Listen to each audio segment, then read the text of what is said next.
In May 1945, the war in Europe came to an end, but thousands of German tanks remained scattered across the continent. Panthers, Tigers, and Panzer IVs stood abandoned on roads, in forests, and outside damaged factories. The Allies now faced a practical question.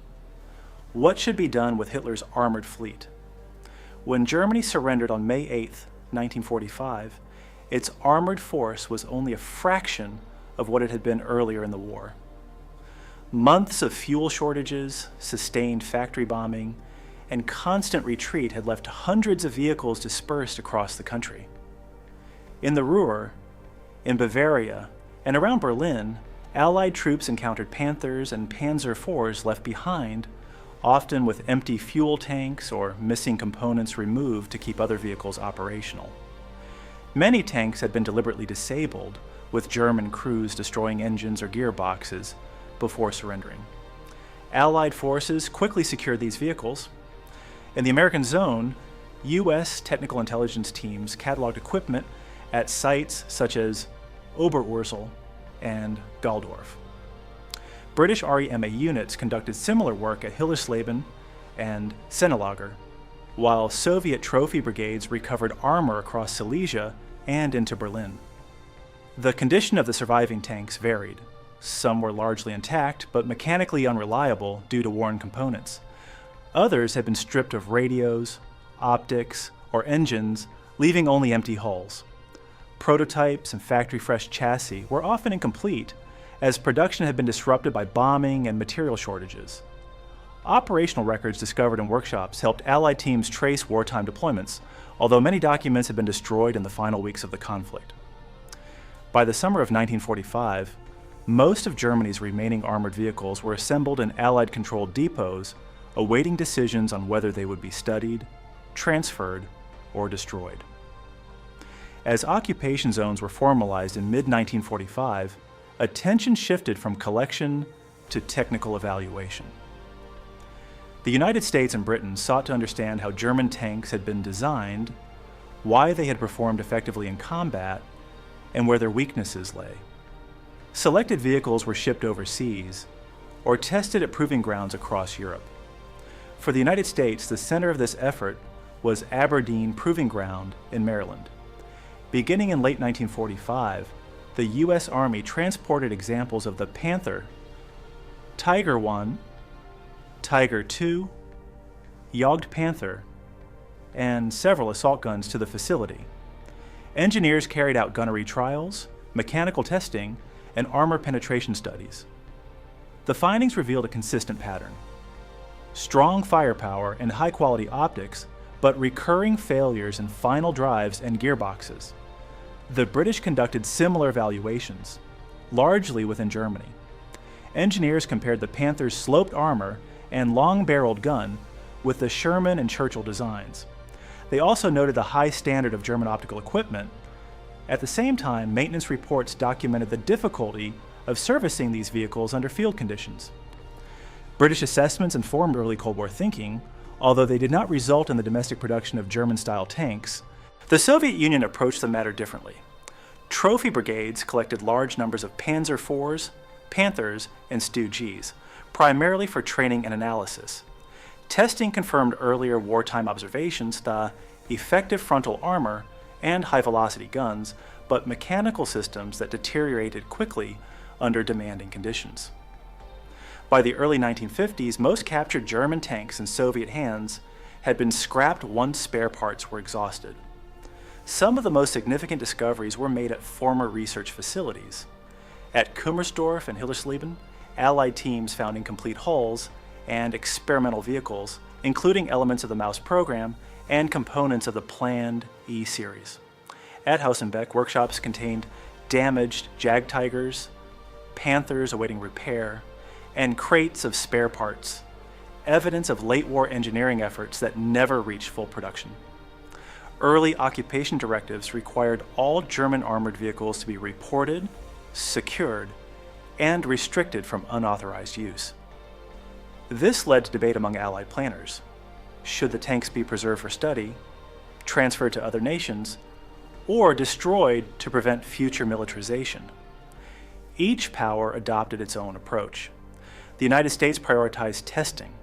The Soviets accumulated substantial stocks before determining their fate. Britain, constrained by manpower and shipping capacity, evaluated fewer vehicles on site. Despite these differences, Allied reports reached broadly similar conclusions. German tanks combined advanced optics and powerful armament with the maintenance-intensive designs. These findings influenced early Cold War development. Interest in sloped armor and improved optics increased, while the importance of mechanical simplicity and reliability became clear. And after testing programs concluded, the Allies still controlled thousands of tons of armored vehicles, spare parts, and unfinished prototypes. Between 1946 and 1948, the Allied Control Council issued a series of directives mandating the systematic destruction of German military equipment. Tanks, armored hulls, and components were classified as prohibited materials, meaning they could not remain in German possession or contribute to future rearmament. As a result, large-scale demilitarization began across the former Reich. Industrial regions in the Ruhr, Saxony, and Thuringia became central to scrapping operations. Steel plants in Bochum, Essen, and Magdeburg received long shipments of armored hulls, many transported by rail from nearby depots. Workers cut Panthers, Panzer IVs, and Stugs into sections using torches and heavy machinery. Given Germany's severe post-war steel shortages, recycling this material contributed directly to reconstruction, supplying metal for bridges, factories, and housing. By late 1947, hundreds of vehicles had been melted down, leaving little visible trace of their wartime service. Not all tanks were sent to steelworks. In some rural areas, Allied engineers used abandoned armor in environmental and engineering projects. One documented case occurred along the Enns River in Austria, where bulldozed Panthers and other vehicles were pushed into embankments to stabilize riverbanks. Similar practices took place in quarry sites across Central Europe, where tanks were used as fill-in landslide-prone areas. Over time, soil and vegetation covered these remains, integrating them into the landscape. A further share of surviving German armor was designated as target hulks. The British used vehicles at ranges such as Lulworth, the Americans at Grafenwehr and Aberdeen, and the Soviets at their own training grounds. These tanks allowed crews to test new ammunition, conduct gunnery training, and assess emerging weapons technologies. Once extensively damaged, they were either left in place or reduced to scrap. Clearance operations also continued in heavily damaged regions where vehicles had been abandoned during the final months of fighting. Czechoslovak and Polish teams removed wrecks from roadsides, forests, and former defensive positions, sending them to scrap yards or incorporating them into land reclamation projects. Former research centers underwent similar dismantling. Incomplete prototypes, including components of the Maus program, E-series hulls, and experimental chassis, were taken apart. The scale of demilitarization left few German tanks intact. Myths later circulated about hidden bunkers filled with Panthers or warehouses containing unused Tigers. However, available evidence suggests these stories stem from misidentified structures or Cold War-era rumors. By 1948, most of Germany's wartime armored vehicles had been destroyed, apart from those preserved for testing or transferred abroad. The tank fleet that had once dominated European battlefields had been dismantled methodically. Although the majority of German tanks were scrapped, a smaller but significant number entered service with foreign armies rebuilding after the war. These vehicles helped fill capability gaps for countries lacking modern armor or needing equipment quickly. In some cases, they extended the operational life of German designs into the 1950s and even the 1960s. France was among the earliest and most prominent users. French forces collected Panthers from depots in southwest Germany and integrated them into the 503rd Combat Tank Regiment. Crews valued the Panther's firepower and optics, which compared favorably with many Allied designs of the period. Maintenance challenges soon emerged. With limited spare parts and worn drivetrains, French workshops frequently cannibalized several vehicles to keep one operational. Reports from the early 1950s cited recurring transmission problems, and by 1951, France had withdrawn its remaining Panthers due to rising maintenance costs. Nevertheless, their temporary use influenced French armored doctrine during a period of the military reorganization. Czechoslovakia occupied a distinctive position, having been a major manufacturing center for German armor during the war. After 1945, its factories continued producing the Hetzer G13 based on the Panzer 38 chassis.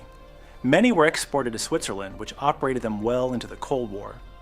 Their relatively simple mechanics and dependable engines made them suitable for nations seeking cost-effective tank destroyers. Czechoslovakia also operated remaining Panzer IVs and Stugries before gradually transitioning to Soviet-designed equipment. In Eastern Europe, Romania, Bulgaria, and Yugoslavia operated German vehicles obtained through wartime capture or Allied redistribution. Romania used several Panzer IVs primarily for training. Bulgaria incorporated a mix of Panzer IVs and Stugis into its early post-war armored units. By the mid-1950s, most of these countries had shifted to Soviet-supplied T-34s and newer vehicles. Spain became another post-war operator. In late 1943, Germany had supplied Franco's government with 20 Panzer IVs and 10 Stug assault guns. The Panzer IV remained Spain's principal tank into the mid-1950s, serving alongside older Panzer I models. As maintenance difficulties increased, the fleet gradually declined. In 1967, Spain sold 17 surviving Panzer IVs to Syria. Syria was among the last operational users. During the 1950s and 1960s, it acquired Panzer IVs from Czechoslovakia and Spain, deploying them in frontline units along the Golan Heights.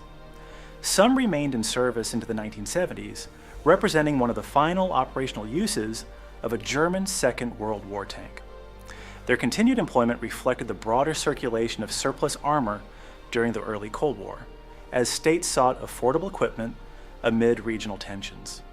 Spare part shortages consistently shaped the fate of these fleets. Operators relied on captured stockpiles, local production, or improvised repairs. Mechanics fabricated components or combined parts from multiple vehicles, and incomplete documentation complicated training.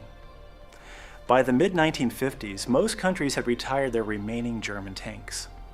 Larger armies standardized their equipment through supply arrangements with either the United States or the Soviet Union. Surviving Panthers, Tigers, and Panzer IVs gradually entered museum collections or were displayed as monuments.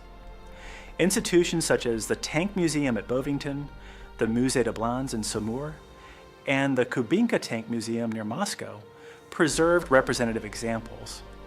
As a result, a small number of these vehicles remain today, not as instruments of war, but as historical artifacts documenting a significant chapter in armored warfare.